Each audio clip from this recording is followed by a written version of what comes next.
Supplies needed for this procedure are a CVL dressing kit, clean gloves, normal saline flushes, clave adapter, non-coring or Huber needle, and a bile patch if indicated by your facility policy. Verify your order, gather equipment, introduce yourself, provide privacy, identify your patient using 2 patient identifiers and confirm allergies, provide any needed education, perform hand hygiene, and adjust the bed to a working height.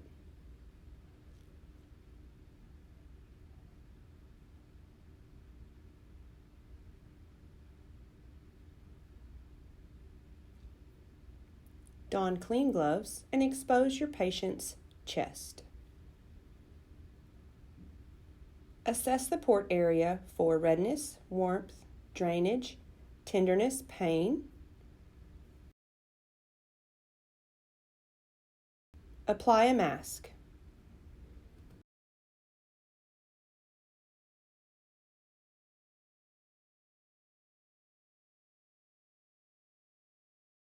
In addition, apply a mask to your patient and instruct them to turn their head to the opposite side of the port.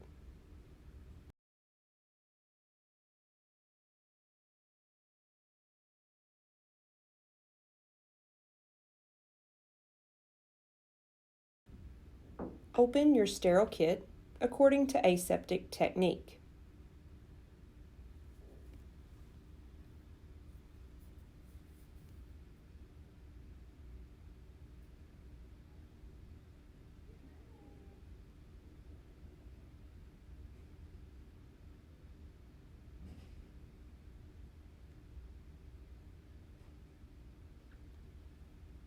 Open your non-coring needle aseptically and place on your sterile field.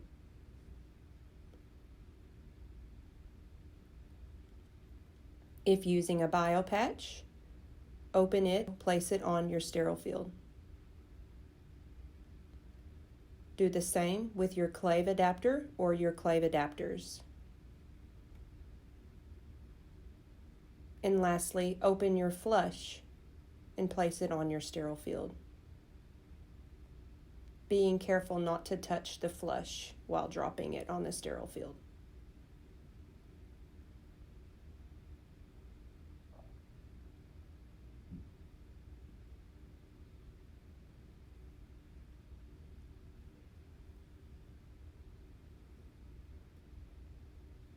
Once all items are ready on your sterile field, you may don your sterile gloves.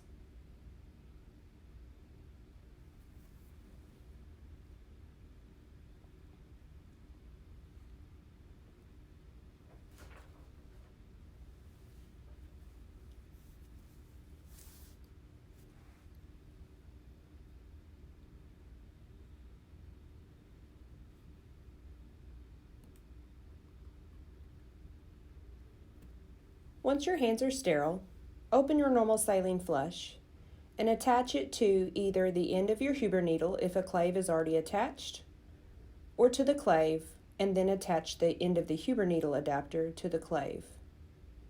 Prime the tubing and the Huber needle with your sterile saline. You may place it back on the sterile field and prepare to clean your client's chest. Clean the intended area for insertion with chlorhexidine in a back and forth motion using friction for at least 30 seconds. Then allow this to air dry.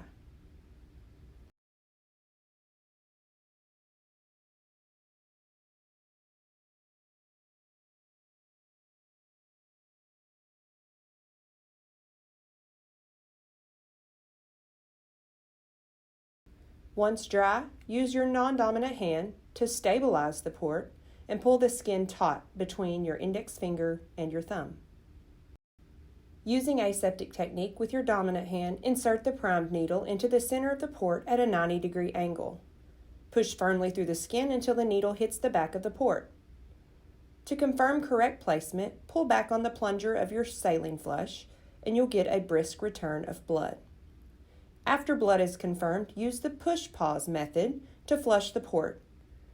Inject 1 to 2 milliliters of normal saline and pause, and repeat until 9 milliliters have been injected. If you're using a negative pressure cap, clamp while instilling the last 1 ml of normal saline while clamping the extension tubing. Remember, if you do not obtain blood return, do not flush the port. Using aseptic technique, apply transparent dressing, label per facility policy, and remember that the dressing should be changed every week or as needed when soiled, damp, or loose. The non-coring or Huber needle must be changed every week or per facility policy. Once complete, cleanse your area, disposing of materials, remove your gloves, and perform hand hygiene.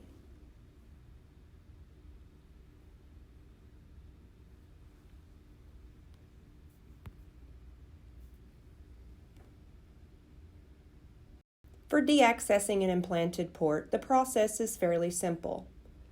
Perform hand hygiene, apply clean gloves, and make sure the patient is in the least turning their head away from the insertion site. Assess for redness, swelling, or discomfort.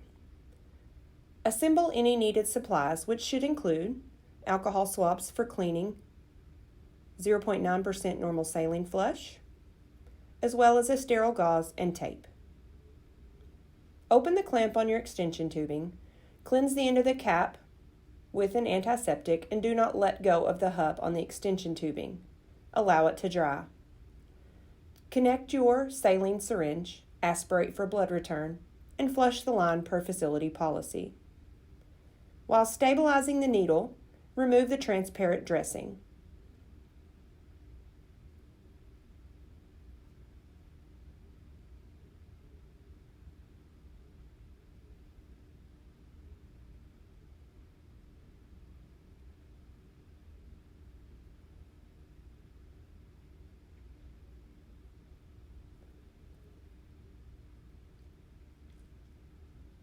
Using the thumb and index finger of your non-dominant hand, stabilize the port.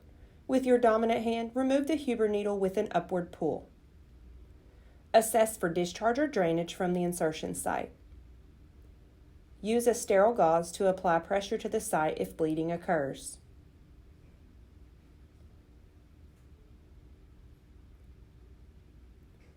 Once hemostasis has been achieved, if needed, you may apply a tape strip to your sterile gauze and recover your patient's chest.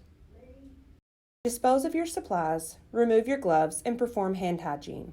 Ensure that your patient is comfortable and safe, and then document the procedure, including the assessment of site, patient's response to procedure, and education provided.